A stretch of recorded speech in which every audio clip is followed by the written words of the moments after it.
Okay, I know what you're thinking. Erica, I can barely finish my morning coffee before it's cold. You really think I have time to optimize my health? But here's the truth that most moms never hear, and that is that longevity doesn't start in a gym or with a fancy supplement regimen. It starts with tiny, boring habits that you repeat every single day. Just a handful of habits that take 5 minutes or less didn't just change my energy right now. They're changing how I'll feel in 10, 20, 30 years from now. Even as a mom of 3 kids under 5, I live off grid. I homeschool. I cook from scratch. My husband is gone 75% of the time. And I have steady energy all day. It's not because I do more, but because I protect the basics that most moms are missing. So in this video, I'm sharing 5 simple longevity habits that put you healthier than 95% of moms. Even if you're exhausted, even if you're overwhelmed and feel like your health always comes last, you can do these. And at the end, I include a bonus tip that isn't a habit, it's a one-time switch that you need to make that will easily improve your health for years to come. So make sure you listen to the end. If you've been putting your health on the back burner because it feels too big, too late, or too overwhelming, this video is for you. Before we jump in, if you're new here, my name is Erica. On this channel, I help exhausted moms build small, sustainable habits that restore energy and protect long-term health without extreme diets, intense workouts, or all or nothing thinking. So if you want to feel better now and set yourself up for a healthier future, be sure to like and subscribe, and let's get into habit number 1.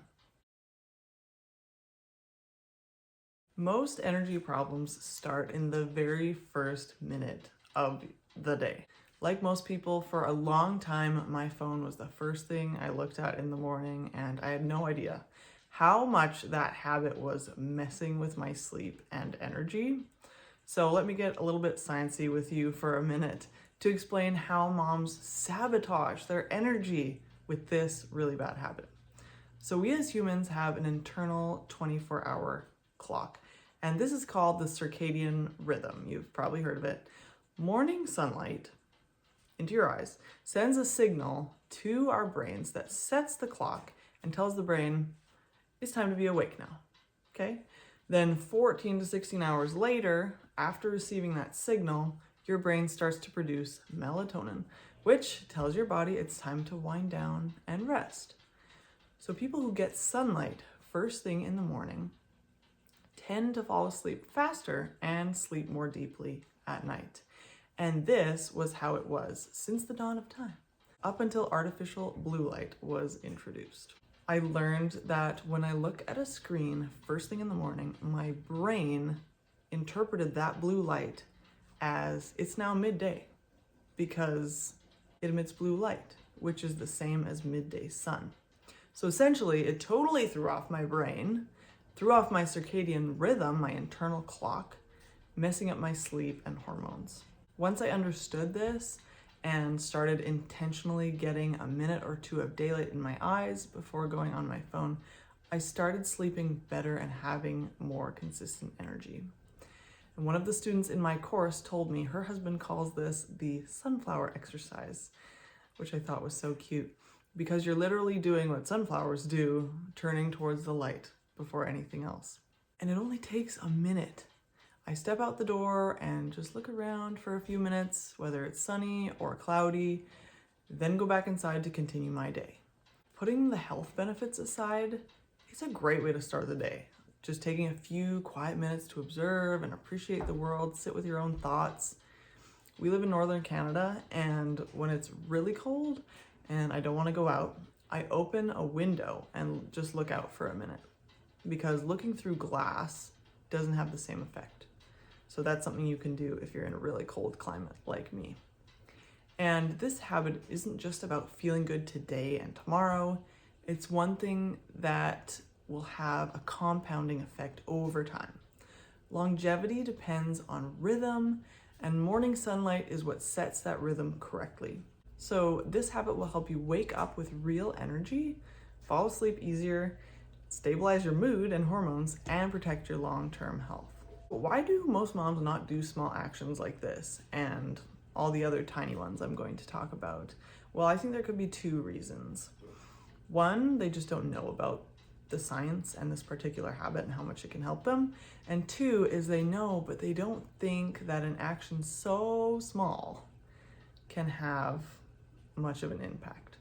I was there once. I was exhausted. I had multiple health issues, and I believed I had to make big changes to get healthy. And if you want to hear the small steps that I ended up taking to get to where I am now, with the energy and strength to live the way I do, I go through all of that in my free workshop, and you can join me there using the link below. There is another really simple change you can make to protect your circadian rhythm, and that is the next habit. If your phone sleeps with you, or aka beside you, your brain never fully rests. I used to genuinely think that scrolling before bed was a way to wind down and rest after a long day where I'd worked really hard and I deserved that me time, right? Then the more I learned, the more I realized I was hijacking my sleep with that habit too. So yet again, I was throwing off my circadian rhythm, confusing my brain and my body even more. It made sense that I was exhausted all the time. Once I decided to keep my phone out of my bedroom entirely, I fell asleep so much faster and easier, woke up feeling rested, and beyond that, I started the habit of reading in bed instead of scrolling, and that turned out to be so much more enjoyable and restful than scrolling on Instagram or Facebook. Instead of using my phone for an alarm, which was another excuse I had for needing it beside my bed, I got an analog alarm clock. I know. Genius, right? And it works fine. Nothing fancy, but it gets the job done of waking me up on time. And doing this has also made it way easier to stay consistent with that first habit. If my phone isn't beside my bed when I wake up, it's way less likely that I'll look at it first thing. And honestly, keeping it out of my room, I don't look at it for quite a while after I get up, which is so good in so many ways. Now, I said this would be simple, not necessarily super easy, but it has been so worth it to implement this small habit because of the quality rest I get every night. To be healthier than most moms, you have to be willing to do what most moms aren't willing to. But don't worry, I think this next one is actually quite easy. You wake up dehydrated every single day, whether you feel it or not. A few years ago, I was suffering from regular migraines and was trying to figure out, is it a certain food I'm eating, or is it some sort of toxin in my life, or spine misalignment or something? What's causing this? And I was talking with my husband about how hard it was to narrow down what the cause was. He said to me, "Erica, how much water are you drinking in a day?" And I said, "Well, quite a bit, I think. I mean, I'm drinking regularly throughout the day." And he said, "You should track it because it's probably not as much as you think. And everyone knows dehydration can cause headaches." I was reluctant at first, but then I decided I may as well try. He was probably right. And I was just being stubborn. I tracked, and lo and behold, I was drinking a grand total of 2 to 3 cups a day. That shocked me. So I had a goal to get to drinking 8 cups a day regularly, but that's not where I started because that felt intimidating to me. That felt really hard. So I decided to start with the goal of regularly drinking 1 glass of water right when I woke up. Now I don't like plain cold water in the morning, so I make mine warm with some lemon juice. Even just that simple shift reduced my migraines. And even though I wasn't tracking my water the rest of the day, I noticed that I thought about it way more, just because that first cup was a priority, and therefore I ended up drinking more each day. Now, this didn't solve my issue, but it did dramatically reduce the frequency of my migraines and their severity whenever I got them. Now, I know what you're thinking, "Erica, migraines aren't my issue. I have fatigue or brain fog or whatever it is." Well, I can guarantee you that almost any health issue you have can be improved by hydrating yourself. Now, of course, if you go overboard, that can be harmful, but I'm talking, 8 to 10 cups a day Water is so, so important. If you are adequately hydrated, you'll have steadier energy, clearer thinking, better blood sugar control, lower inflammation, and just healthier aging over time. And the effects of dehydration does the opposite, and that compounds quietly. You probably won't notice for a while. And this is such an important basic need that most moms do not prioritize. Now, along with water comes food, and there's so much that we could go into with that. But I'm going to give you one simple change you can make that doesn't involve changing what you eat at all.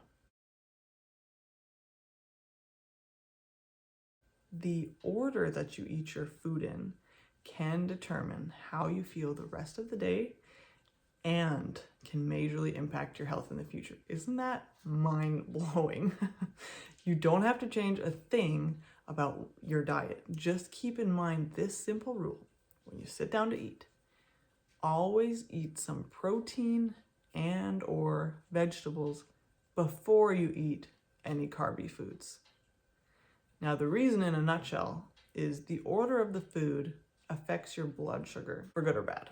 And yes, blood sugar awareness is not just applicable for diabetics, so let me explain that.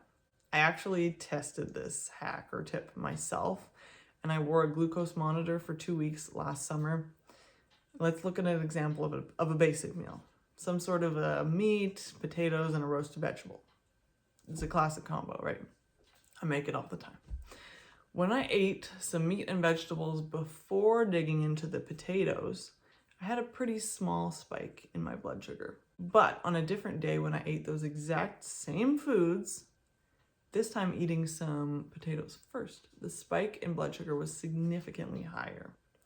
If your blood sugar is constantly fluctuating and spiking outside of a normal range, this can cause so many health issues like fatigue, brain fog, and inflammation, which is the cause of most chronic diseases. So this is a really small, easy step you can take towards more stable blood sugar levels, which will help you have more consistent energy. Think less sugar highs and crashes. Blood sugar stability is one of the biggest predictors of long-term health. So this little switch is going to pay off for the rest of your life.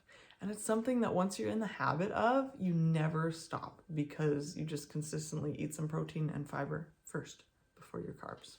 Now, you're probably thinking, Erica, you haven't said anything about exercise. I know how important exercise is, okay? Well, you're right. Habit 5 has to do with exercise, but it may not be what you think. This is how movement becomes part of who you are.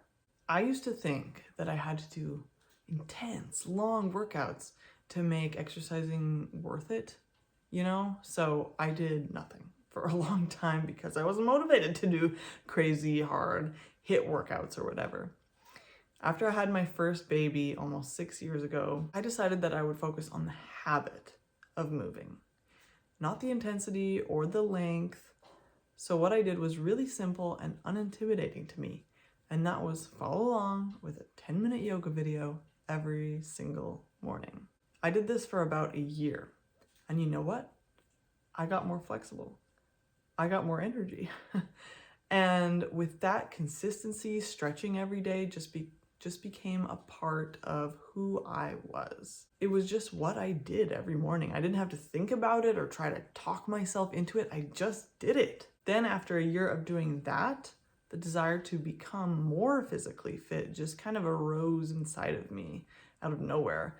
And I know that's because I was showing myself that whole year that I could commit some time every day to my health and fitness and that it was important to me.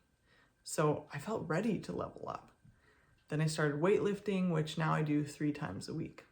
So if you can commit to 5 or 10 minutes of yoga or stretching every day, you become the mom who makes time for her health and will continue to progress in your fitness in the years to come because that's just now a part of your identity. But even if that didn't happen and you just kept on trucking, doing that 5-minute stretch every day for the rest of your life, that alone would make a huge difference. Here's what most people don't realize. 5 minutes of movement a day versus none leads to completely different bodies over a lifetime. When you don't move intentionally, your joints stiffen, your muscles shut down, and everyday tasks slowly start to feel harder. But 5 minutes a day keeps your joints mobile, your muscles active, and most importantly, it teaches your body that movement is normal and safe even as you age. Over time, that tiny habit creates momentum. You naturally move more, hurt less, and stay capable longer. So 5 minutes, it truly doesn't seem like much at all. But over decades, it changes the entire trajectory of how you age. We all want to be that fun, active grandma, right? At least I do. Now for the bonus tip. Problem isn't fat, it's which fat. If you eat highly processed oils like canola oil, grapeseed oil, soybean oil, and there are many, many more, you are causing chronic inflammation in your body. And remember, inflammation is a major cause of so many horrible diseases and health issues. Making this one-time swap, using butter, coconut oil, or olive oil, just to name a few, instead of these inflammatory oils, will impact your health forever. These are the habits that quietly protect your metabolism, your hormones, and energy for decades without adding much more to your plate.